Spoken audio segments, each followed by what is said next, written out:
గౌరవిస్తాను. ప్రతివారితోనూ మర్యాదగా నడుచుకుంటాను. నా దేశం పట్ల, నా ప్రజల పట్ల సేవానివృత్తితో కలిగి ఉంటానని ప్రతిజ్ఞ చేస్తున్నాను. వారి శ్రేయాభివృద్ధిరే నా ఆనందానికి మూలం. జై హింద్. ఉక్రెయిన్ యుద్ధ రంగంలో అమెరికా స్ట్రైకర్లు అడుగు పెట్టనున్నాయి. దీనితో శీతాకాలం తర్వాత జరగబోనున్న యుద్ధంలో కివెన్కు బలమైన ఆయుధం దొరకనట్లయింది. చైనాలో మరొకసారి కరోనా కలకాలం. ఆందోళన చెందుతున్న దేశ అధ్యక్షుడు షీ జిన్పింగ్. జాతీయ వార్తలు. దేశాన్ని మొబైల్ ఆపరేటింగ్ సిస్టమ్ తీసుకువచ్చిన ఐఐటి మద్రాస్.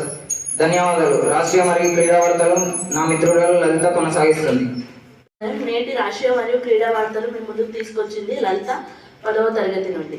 రాష్ట్రీయ వార్తలు. సికింద్రాబాద్లోని మినిస్టర్ రోడ్డులో జరిగిన అగ్ని ప్రమాదం మంటల దాటికి 6 అంతస్తుల భవనం పూర్తిగా ధ్వంసం.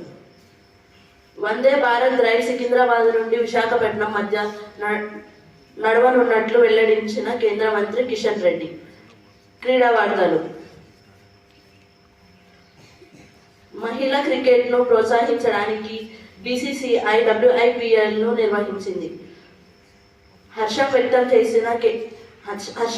చేసిన కెప్టెన్ హర్మన్ ప్రీత్ కౌర్.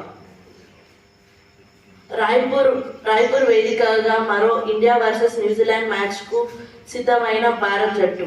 ధన్యవాదాలు. నేటి వాతావరణ విశేషాలు శిల్ప మీ ముందుకు తీసుకొస్తుంది.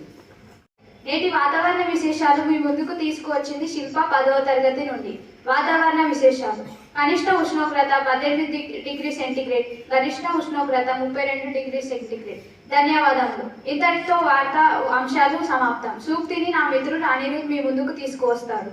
సూక్తిని మీ ముందుకి తీసుకువచ్చింది అనిరుద్ 10వ తరగతి నుండి. సూక్తి. కళ కనడం గొప్ప కాదు, దాన్ని సాధించడం కూడా గొప్ప కాదు, కానీ ఆ రెండింటి మధ్య దాని కోసం చేసే యుద్ధం గొప్పది. యుద్ధం మాత్రమే గొప్పది. ధన్యవాదములు.